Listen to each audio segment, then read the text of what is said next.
আন্তর্জাতিক অস্ত্রবাজারে নীরবে কিন্তু দৃঢ় পায়ে ঢুকে পড়েছে চীন।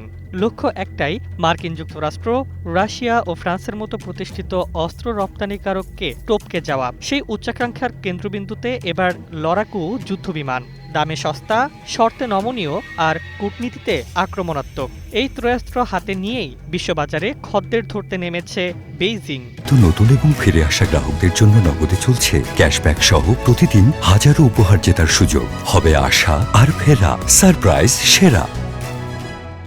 মার্কিন প্রতিরক্ষা দপ্তরের সাম্প্রতিক এক প্রতিবেদনে উঠে এসেছে চাঞ্চল্যকর এই তথ্য। বলা হয়েছে, চীন এখন একযোগে একাধিক যুদ্ধবিমান আন্তর্জাতিক বাজারে ঠেলে দিচ্ছে। রাষ্ট্রায়ত্ত সংস্থার তৈরি পঞ্চম প্রজন্মের স্টেলথ জেট J-20 ও J-35, পাশাপাশি চতুর্থ প্রজন্মের J-10C, সবকিছুই সাজানো হয়েছে সুপার সেলের আদলে।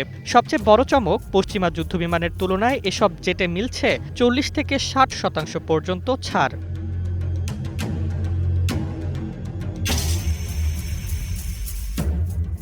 বিশ্লেষকদের মতে এখানেই চীনের আসল বাজি। যুক্তরাষ্ট্রের F-35 যেমন প্রযুক্তিতে এগিয়ে, তেমনই তার দাম ও রক্ষণাবেক্ষণ ব্যয় আকাশছোঁয়া। সেই সুযোগটাই কাজে লাগাতে চাইছে বেইজিং। তুলনামূলক দরিদ্র বা নিষেধাজ্ঞাভীত দেশগুলোর কাছে চীনা জেট হয়ে উঠছে সহজ বিকল্প।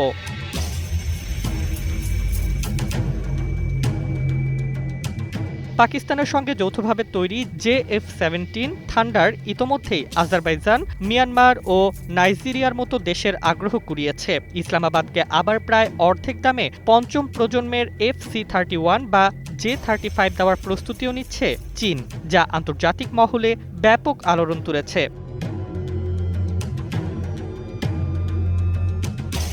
এই পরিস্থিতিতে সবচেয়ে অস্বস্তিতে যুক্তরাষ্ট্র, রাশিয়া ও ফ্রান্স। ইউক্রেন যুদ্ধ ও নিষেধাজ্ঞার চাপে রাশিয়ার অস্ত্র রপ্তানি কমেছে, আর ফ্রান্স ও আমেরিকার দামি জেটের বাজারে ঢুকে পড়ছে চীনার সস্তা বিকল্প। যদিও বিশেষজ্ঞরা মনে করিয়ে দিচ্ছেন, যুদ্ধক্ষেত্রে পরীক্ষার অভাব এখনও চীনের বড় দুর্বলতা।